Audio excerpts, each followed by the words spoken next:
I spent 60 years being invisible. Not literally, of course, but in every way that mattered. I was a ghost moving through my own life. I perfected the art of blending in, of keeping my head down, of never drawing attention to the parts of me I'd learned to hide before I even understood what I was hiding. And then one Tuesday afternoon in a crowded bookstore, a man named Theo looked at me, really looked at me, and for the first time in 6 decades, I felt seen. My name is Victor, and I'm 63 years old. I grew up in a time when people like me didn't exist, or at least we weren't supposed to.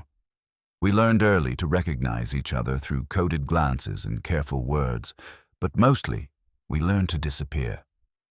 I got very good at disappearing. I had a marriage that lasted 28 years to a woman I genuinely cared for, but never loved the way she deserved. We had 2 children who are now adults with families of their own. When my wife passed away 5 years ago after a long battle with cancer, I mourned her. I mourned the life we'd built together, the friendship we'd shared, and I mourned the fact that I'd never been fully honest with her or with myself. After she died, my children kept telling me I needed to get out more, meet people, find hobbies. They meant well, but how could I explain that I'd spent my entire life performing a role and now I didn't know who I was supposed to be without an audience? I retired from my accounting firm, sold the house that had too many memories and too many empty rooms, and moved into a modest apartment downtown. My daughter helped me decorate it, choosing safe, neutral colors and comfortable furniture that looked like it belonged in a catalog. It was fine. Everything in my life was fine. That was the problem. I started spending my afternoons at this independent bookstore called The Broken Spine. It was the kind of place with creaky wooden floors and the smell of old paper and fresh coffee, where books were stacked in precarious towers, and the owner, a young woman named Maya, knew every customer by name within 3 visits. I'd wander the aisles slowly, pulling out books at random, reading first lines and last paragraphs, rarely buying anything but always staying for hours. It was a place to exist without having to explain myself. That's where I was on the Tuesday that changed everything. I was in the poetry section, which I'd recently discovered after 63 years of thinking poetry wasn't for people like me. I had a volume of Mary Oliver open in my hands, reading about wild geese and belonging, when someone reached past me for a book on the top shelf. I stepped back automatically, apologizing even though I hadn't done anything wrong. And that's when I heard his voice. "No, I'm sorry. I didn't mean to crowd you. I've been looking for this collection everywhere and I got excited." I looked up, and there he was. Theo, though I didn't know his name yet. He was probably in his mid-50s with silver threading through dark hair and these incredibly warm brown eyes behind wire-rimmed glasses. He was holding a book of Pablo Neruda's love sonnets and looking at me with this open, friendly expression that made something in my chest twist painfully. People didn't look at me like that. People looked through me, past me, around me. But he was looking directly at me, seeing me, and I realized I'd been silent for too long. "That's a beautiful collection," I managed to say, and my voice sounded rusty from disuse. I didn't know they'd reprinted it. His whole face lit up. "You know Neruda. I teach literature at the community college, and I've been trying to track down this edition for weeks. My old copy fell apart from overuse." He laughed, and it was such a genuine, unguarded sound that I found myself almost smiling back. "I'm Theo, by the way. I've seen you here before, I think. You're always in the poetry section." "Victor," I said, and we shook hands. His grip was warm and firm, and I held on maybe a second too long before pulling away, feeling heat creep up my neck. "I'm new to poetry, actually. Late bloomer." "The best kind," Theo said, and something about the way he said it made me wonder if he meant more than just poetry. "Poetry doesn't care when you arrive, only that you showed up. Have you read much Neruda?" I admitted I hadn't, and that simple confession turned into a 40-minute conversation right there in the aisle. both of us eventually sitting cross-legged on the floor like teenagers, pulling books off shelves and reading passages aloud to each other. Theo had this way of talking about poetry that made it feel alive, like the words were breathing things that existed in the space between us. He'd read a line and then look at me, checking to see if I felt it too, and somehow I always did. Or maybe I was just feeling the fact that someone was including me, treating me like my thoughts mattered, like I was worth the attention. When Maya announced they were closing in 15 minutes, we both looked startled, like we'd fallen into a pocket dimension where time worked differently. Theo stood up first and offered me his hand to help me up. I took it, and as he pulled me to my feet, I felt something I hadn't felt in so long I'd almost forgotten the sensation existed. Want, simple, uncomplicated want. Not just physical attraction, though there was that too, but a deep desire to know this person, to hear his thoughts, to exist in his presence.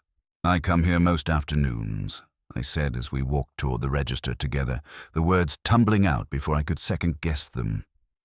"If you ever want to talk about books again." Theo smiled at me, and it reached his eyes. "I'd like that. I'm here Tuesdays and Thursdays usually between classes. Maybe we could make it a regular thing. I've been looking for someone to discuss literature with who actually gets excited about it." We exchanged phone numbers, typing them into our phones with the awkward concentration of people who aren't quite sure what they're doing, but know they don't want to mess it up. As I walked home that evening, the city felt different somehow. The streetlights seemed brighter, the evening air less heavy. I caught my reflection in a shop window and barely recognized the man looking back at me. He looked lighter somehow, less burdened. That night, I lay in bed staring at the ceiling, Theo's number glowing in my phone, and let myself think thoughts I'd spent a lifetime suppressing. I thought about the way his eyes crinkled when he smiled, the passion in his voice when he talked about poetry, the casual way he'd touched my shoulder when making a point. I thought about what it might mean that at 63 years old, I was feeling things I'd convinced myself I'd never feel.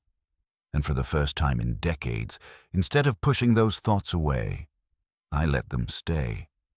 The next Tuesday couldn't come fast enough. I found myself checking my phone constantly, rereading the brief text exchange we'd had where Theo confirmed he'd be at the bookstore at 2. I changed my shirt 3 times that morning, finally settling on a blue button-down my daughter had bought me for Christmas, telling myself I was being ridiculous, but unable to stop myself from wanting to look nice. For him. I wanted to look nice for him. When I arrived at the Broken Spine, Theo was already there, sitting in one of the worn armchairs near the poetry section, with 2 cups of coffee on the small table beside him. He waved when he saw me, and that simple gesture made my heart do something complicated in my chest. "I got you a coffee," he said as I approached. "I hope black is okay." I realized after I ordered that I didn't know how you take it. "Black is perfect," I said, even though I usually took cream and sugar. The fact that he'd thought about me, that he'd anticipated my arrival and done something kind, made the coffee taste better than anything I'd had in years. We fell into an easy rhythm after that. Tuesdays and Thursdays became the anchors of my week, the points around which everything else revolved. We'd meet at the bookstore, drink coffee, and talk about books, but increasingly, we talked about everything else too. Theo told me about his divorce 10 years ago, about how he and his ex-wife had grown apart but remained friends, about his grown son who lived in Seattle and called every Sunday. He talked about his students, about the joy and frustration of trying to make 19-year-olds care about romantic poetry. He was so animated when he talked, using his hands, his whole body engaged in the conversation, and I couldn't stop watching him. I found myself opening up in ways I never had before. I told him about my children, about the strange emptiness of retirement, about feeling like I'd spent my whole life preparing for a test I never got to take. I didn't tell him everything, not yet, but I told him more than I'd told anyone. And he listened. Really listened, not just waiting for his turn to talk, but engaging with what I said, asking follow-up questions, remembering details from previous conversations. One Thursday afternoon, about 6 weeks into our friendship, Theo suggested we get dinner after the bookstore closed. "There's this little Italian place around the corner," he said. "Nothing fancy, just really good pasta and wine. If you're free." I was free. I was so free it was almost embarrassing. But I just nodded and said that sounded nice, and tried to ignore the way my pulse quickened at the thought of extending our time together, of seeing him in a different context, of what dinner might mean. The restaurant was small and dimly lit, with candles on red-checkered tablecloths and the smell of garlic and basil thick in the air. We sat across from each other in a corner booth, and over plates of carbonara and glasses of Chianti, something shifted between us. Maybe it was the wine or the candlelight, or just the accumulated weight of all our previous conversations, but we started talking about loneliness. Real loneliness. The kind that lives in your bones. "I've been alone for a long time," Theo said, swirling wine in his glass and watching the liquid catch the light. "Even when I was married, even when I was surrounded by people, I felt alone, like I was speaking a language no one else understood." "I know that feeling," I said quietly. "I felt invisible my whole life, like I was watching everyone else live while I just went through the motions." Theo looked up at me then. There was something in his eyes I couldn't quite name. "You're not invisible to me, Victor. You're one of the most interesting people I've met in years. These afternoons with you, they're the highlight of my week." My throat felt tight. "Mine too," I managed to say. I didn't realize how lonely I was until I wasn't anymore. We stayed at that restaurant until they started stacking chairs on tables around us. When we finally left, Theo walked me to my apartment building even though it was out of his way. We stood outside the entrance, neither of us quite ready to say goodbye, and I felt something building between us, some unspoken thing pressing against the boundaries of our friendship. "Same time Tuesday?" Theo asked, and I nodded. He reached out and squeezed my arm gently, his hand lingering for a moment. "Good night, Victor. Thank you for tonight." I watched him walk away until he turned the corner and disappeared from view. And then I went upstairs and sat in my dark apartment, my arm still warm where he'd touched it, and let myself acknowledge what I'd been trying not to think about for weeks. I was falling for him. At 63 years old, having never allowed myself to feel this way about a man, I was falling completely and terrifyingly in love with Theo. The following Tuesday, something was different. I felt it the moment I walked into the bookstore and saw Theo waiting for me. There was a tension in his shoulders, a nervousness I hadn't seen before. He smiled when he saw me, but it didn't quite reach his eyes. "Hey," he said, "can we skip the bookstore today? I was thinking maybe we could just walk. There's something I want to talk to you about." My stomach dropped. This was it. He'd figured out how I felt and was going to let me down gently. Tell me he valued our friendship, but nothing more. I nodded, not trusting my voice, and we left the bookstore together, walking aimlessly through the downtown streets. We walked in silence for several minutes, which was unusual for us. Finally, Theo stopped in front of a small park and gestured to a bench. We sat down, and he turned to face me, taking a deep breath. "Victor, I need to be honest with you about something, and I'm terrified I'm going to ruin our friendship, but I can't keep pretending." He paused, and I could see him gathering courage. "I'm gay. I've known since I was young, but I spent most of my adult life hiding it, trying to be what everyone expected me to be. My marriage fell apart because I couldn't keep lying, and I promised myself I'd never hide again. But I didn't tell you because I didn't want to make you uncomfortable, and because I started developing feelings for you and I didn't want to scare you off." I stared at him, my brain struggling to process what he'd just said. He was gay. He had feelings for me. This beautiful, intelligent, kind man had feelings for me. Victor? Theo's voice was worried now. Please say something. I'm sorry if I made things weird. I just couldn't keep it to myself anymore, and I understand if you don't want to. I'm 63 years old, I interrupted, my voice shaking, and I've never told anyone this. Not my wife, not my children, not a single person in my entire life. But I'm gay too. I've always been gay. I just never let myself be. Theo's eyes widened.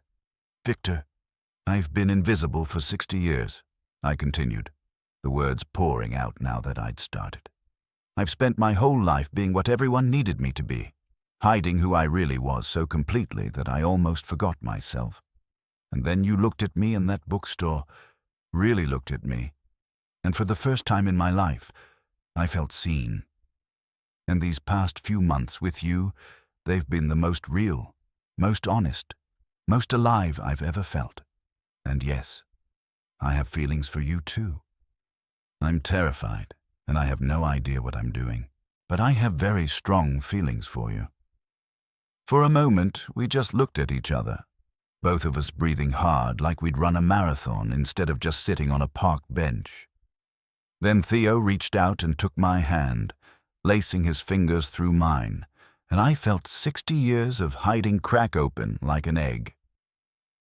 We don't have to rush anything, Theo said softly. We can take this as slow as you need. But Victor, I'd really like to kiss you right now. Would that be okay? I nodded, not trusting my voice, and Theo leaned in slowly, giving me every opportunity to pull away. But I didn't pull away. I leaned in too, and when our lips met, gentle and tentative and sweet, I felt something inside me that had been clenched tight for decades finally relax. It was just a kiss, brief and chaste, but it felt like coming home to a place I'd never been. When we pulled apart, I was crying. I hadn't even realized tears were falling until Theo gently wiped them away with his thumb. His expression so tender it made me cry harder.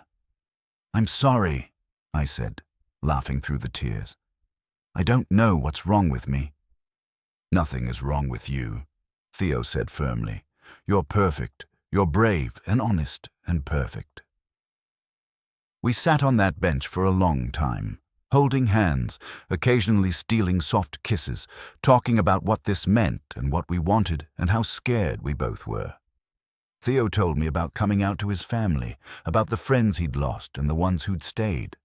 I told him about the weight of carrying a secret for so long, about the guilt of my marriage, about feeling like I'd wasted my life. You didn't waste anything, Theo said.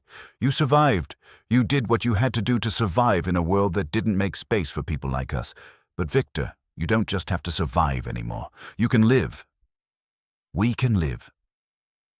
Over the following weeks, we figured out what living meant. Theo was patient with me, never pushing, always checking in to make sure I was comfortable. We went on actual dates, dinner and movies and walks along the river. He introduced me to his friends, a warm, welcoming group of people who treated our relationship like it was the most natural thing in the world. I met his son during a video call, a kind young man who told me any friend of his dad's was a friend of his, and I could see him trying to figure out what exactly I was to Theo. The hardest part was telling my children. I agonized over it for weeks, drafting and deleting countless texts, practicing speeches in the mirror. Finally, Theo convinced me to just invite them over and talk to them in person. So I did. I made dinner, overcooking the roast because I was so nervous, and when my daughter Emma and my son James arrived with their families, I asked if we could talk after the kids went to play in the other room. I have something to tell you both, I started, my voice shaking, and I need you to let me get through it before you say anything. They exchanged worried glances but nodded. And I told them everything, about hiding my whole life, about their mother, about Theo, about finally being honest at 63 years old. When I finished, there was a long silence. Then Emma started crying. Dad, I'm so sorry. I'm so sorry you felt like you had to hide. Mom would have understood, I think. She loved you so much. She would have wanted you to be happy. Are you happy now? James asked quietly. With this Theo person? Yes, I said, and it was the easiest answer I'd ever given. I'm happier than I've ever been. Then that's what matters, James said. I mean, it's going to take some getting used to, I won't lie. But you're our dad and we love you. We want you to be happy. They asked to meet Theo, which terrified me. But the following Sunday I brought him to Emma's house for brunch. I watched anxiously as my children and grandchildren interacted with him, but Theo was completely natural, charming my daughter with stories about his literature classes and winning over my grandkids by knowing all about the books they were reading in school. By the end of the afternoon, Emma pulled me aside and whispered, "Dad, he's wonderful. I'm so happy for you." 6 months after that first conversation in the bookstore, Theo asked me to move in with him.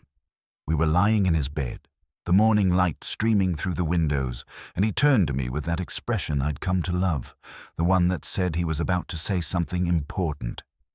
"I know it's fast," he said, "and I know you're still figuring things out.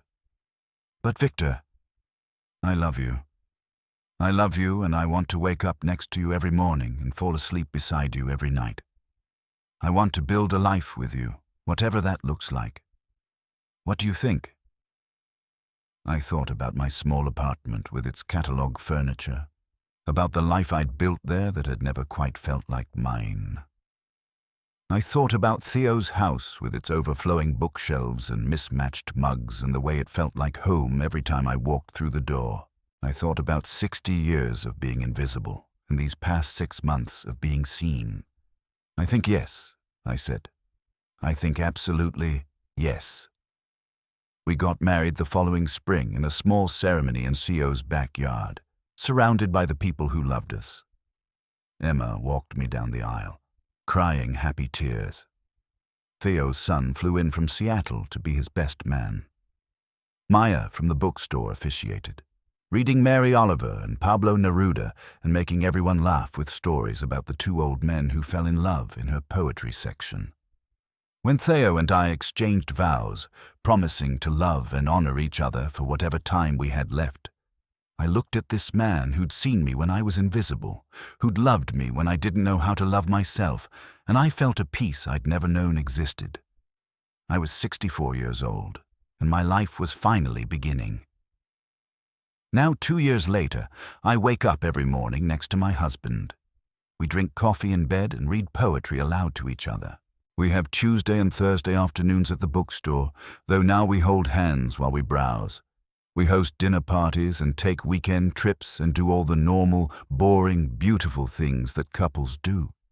And every single day I'm grateful. Grateful that I finally found the courage to be honest. Grateful that Theo looked at me and really saw me. Grateful that it's never too late to stop being invisible and start being alive. Sometimes my grandchildren ask me about being gay, approaching it with the casual curiosity of a generation that's growing up in a different world than I did. I tell them that love is love, that being true to yourself is the bravest thing you can do, that it's never too late to live authentically. And I think about the young people who won't have to spend 60 years hiding, who'll grow up knowing they can be themselves from the start, and I'm grateful for that too. I spent 60 years being invisible. But Theo looked right at me, and suddenly I was real. I was seen. I was loved.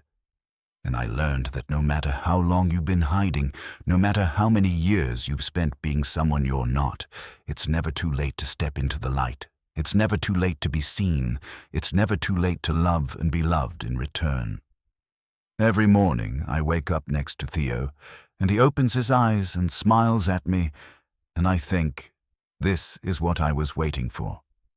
This is what all those years of invisibility were leading to. Not because I needed to suffer to earn happiness, but because when you finally find the thing you've been missing your whole life, you recognize it, you hold on to it, you cherish it. I'm Victor, I'm 66 years old, and I'm finally, beautifully, completely visible.